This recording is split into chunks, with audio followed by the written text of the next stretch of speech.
Hello दोस्तों, स्वागत है आपका मेरे एक सैनिक समाचार चैनल में। दोस्तों, आज की वीडियो में बात करेंगे 8वें वेतन आयोग पर। एक बड़ी घोषणा हो रही है और 8वें वेतन आयोग का जहां इतने टाइम से वेट किया जा रहा था कि 8वां वेतन आयोग पर सरकार का क्या स्टैंड है। दोस्तों, एक बड़ी खबर आ रही है 8वें वेतन आयोग पर। इसमें डेट आ रही है और 8वें वेतन आयोग में कितना जो है पेंशन में जो है और सैलरी में बढ़ोतरी होने जा रही है। इसके लेकर हम बात करते हैं कि अभी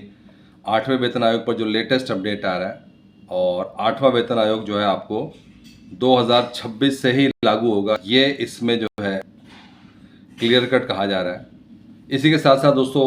एक पीसीडीए का सर्कुलर नंबर 555 है और कहीं ना कहीं जो अब अभी आपका लेंथ ऑफ सर्विस है या कई लोगों का जो पेंशन जो है कैलकुलेशन में कमी या ज़्यादा हो रहा है, वो एक फॉर्मूला था जो कि सर्कुलर पीसीडीए का 555 में जारी किया गया था कि इस सर्कुलर 55 के हिसाब से आपकी लेंथ ऑफ सर्विस होगी। मतलब जो आपको लेंथ ऑफ सर्विस दिख रही है वो आपको दिख रही है, लेकिन अल्टीमेटली कई बार क्या होता है कि आपकी लेंथ ऑफ सर्विस पूरे ईयर्स में नहीं होती है। कई बार आप 16 साल काम करते हैं, कई 17 साल काम करते हैं, कई बार 18 साल काम करते हैं और कई बार आप 16 साल 4 महीने काम करते हैं, 16 साल 2 महीने काम करते हैं, कई बार आप 16 साल 8 महीने काम करते हैं। तो कहीं ना कहीं जो ये 2 महीने 4 महीने 8 महीने, इसका कैलकुलेशन क्या होगा, क्योंकि कहीं ना कहीं ये 1 साल तो पूरा नहीं कर रहा, लेकिन इसको जो है किस तरीके से आपका जो पेंशन है, क्योंकि OROP 3 या OROP 2 ये लेंथ ऑफ सर्विस पे ज़्यादा डिपेंड करती है। बाकी फॉर्मूला है, लेंथ ऑफ सर्विस है, रैंक है, बट लेंथ ऑफ सर्विस एक बहुत बड़ा पैरामीटर है। तो अल्टीमेटली जो स्ट्रेट अवे जो ईयर्स हैं वो तो ठीक है, लेकिन जिसमें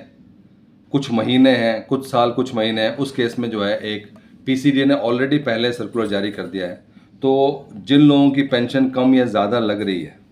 क्योंकि अगर 16 साल 4 महीने हैं तो आपको 16 साल 4 महीने का मिलता है कि 16 साल का मिलता है। अगर 16 साल 8 महीने हैं तो आपको 16 साल 8 महीने का मिलता है कि 16 साल का मिलता है कि 17 साल का मिलता है। ये सारी की सारी चीज़ें दोस्तों अब इस सर्कुलर्स के माध्यम से क्लियर हो रही है और इसके माध्यम से दोस्तों जो है जिन लोगों की पेंशन में थोड़ा ऊपर नीचे हो रहा है दोस्तों, वो सर्कुलर नंबर 55 में बात करेंगे। तो चलिए दोस्तों, बात करते हैं आज के इन सभी इंपॉर्टेंट अपडेट्स के बारे में।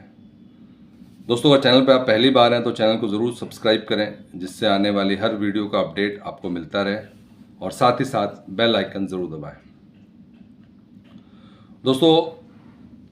8वां वेतन आयोग अब जो एक बार फिर से और मीडिया रिपोर्ट की माने तो 8वां वेतन आयोग, पहली बात तो यह है कि जो केंद्रीय कर्मचारी संगठन ने पहले भी 8वें वेतन आयोग के लिए बात की थी, लेकिन अब जो है उनकी तरफ से भी क्लैरिटी आ रही है कि 8वां वेतन आयोग जो है 2026 से ही लागू होगा और ये 100% लागू होने वाला है। और उसके पीछे रीज़न ये है कि जो ये डिले हुआ है 2016 में, ये मान सकते हैं कि उस समय 2 साल लग गए थे पूरा का पूरा कैलकुलेशन करने में, लेकिन अभी जो बताया जा रहा है मीडिया रिपोर्ट के हिसाब से कि इतना टाइम लगेगा नहीं इस बार, क्योंकि बहुत सारी चीज़ें, बहुत सारी टेक्नोलॉजीज आ चुकी हैं आज की डेट में। तो अभी की डेट में अगर हम माने कि भाई 8वें वेतन आयोग जो है उसको लागू करने के लिए जो है कितना टाइम लगेगा, तो उस हिसाब से अगर हम बात करें तो कहीं ना कहीं दिवाली के आसपास आपको डेट मिल जाएगी और जनवरी 2025 से इसके ऊपर काम शुरू हो जाएगा। और जिस तरीके से भी मीडिया रिपोर्ट में कहा जा रहा है कि मैक्सिमम 1 साल लगेगा और 1 साल के अंदर अंदर आपका जो भी कैलकुलेशन है, क्या अभी महंगाई दर है, क्या बाकी और फैक्टर्स है जिसके बेसिस पे जो है वेतन आयोग लागू होता है, वो सब का सब जो है 1 साल के अंदर अंदर कैलकुलेट हो जाएगा। लेकिन इसका पूरा का पूरा जो डेट है और दूसरी बात यह है कि फिटमेंट फैक्टर कितना होगा, ये सब के सब जो है डिसाइड होना शुरू हो जाएंगे। क्योंकि आपको पता होगा दोस्तों कि 7th पे कमीशन में जब फिटमेंट फैक्टर 3.68 कहा गया था, लेकिन आज तक वो फिटमेंट फैक्टर 3.68 नहीं आया। तो ये फिटमेंट फैक्टर, मिनिमम सैलरी, अभी जितनी भी बातें हैं, एक बार फिर से ये सब के सब जो है या तो केंद्रीय कर्मचारी संगठन के द्वारा जो है भेजी जा रही हैं या कहीं ना कहीं जो है मीडिया रिपोर्ट की तरफ से आ रही है। तो पहली बात यह है कि कहीं ना कहीं अब 90%, अभी भी हम 90% इसलिए कह रहे हैं क्योंकि ये अभी मीडिया रिपोर्ट की माने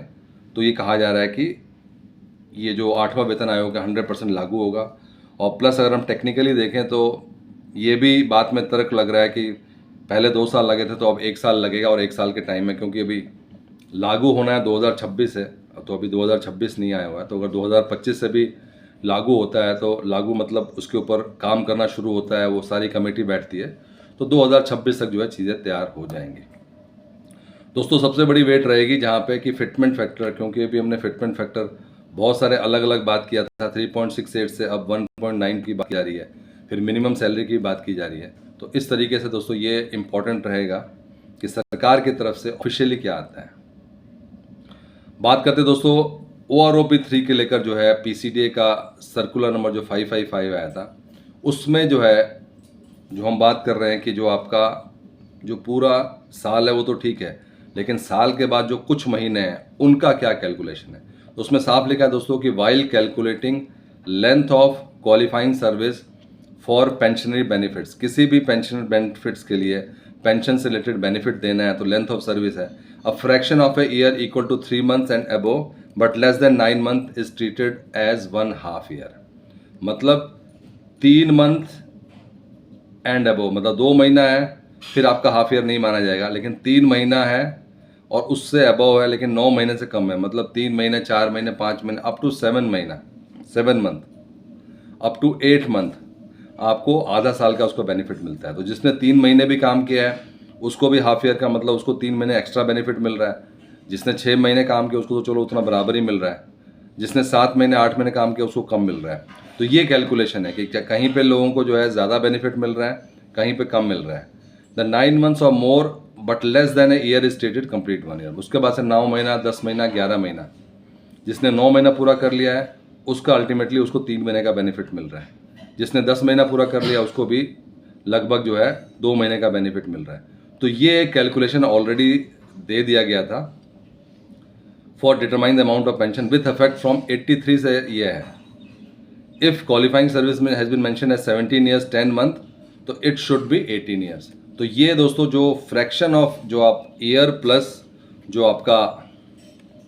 मंथ्स है उसकी कैलकुलेशन इस तरीके से अभी इसमें की जा रही है। तो दोस्तों ये थे आज के 2 इंपॉर्टेंट अपडेट सभी पूर्व सैनिकों के लिए, केंद्रीय कर्मचारियों के लिए 8वें वेतन आयोग को लेकर, और OROP 3 का जो लेंथ ऑफ सर्विस कैलकुलेशन का फॉर्मूला है उसको लेकर। दोस्तों अगर वीडियो पसंद आए तो लाइक कीजिए, शेयर कीजिए और सब्सक्राइब करना ना भूलें। Thank you for watching this video.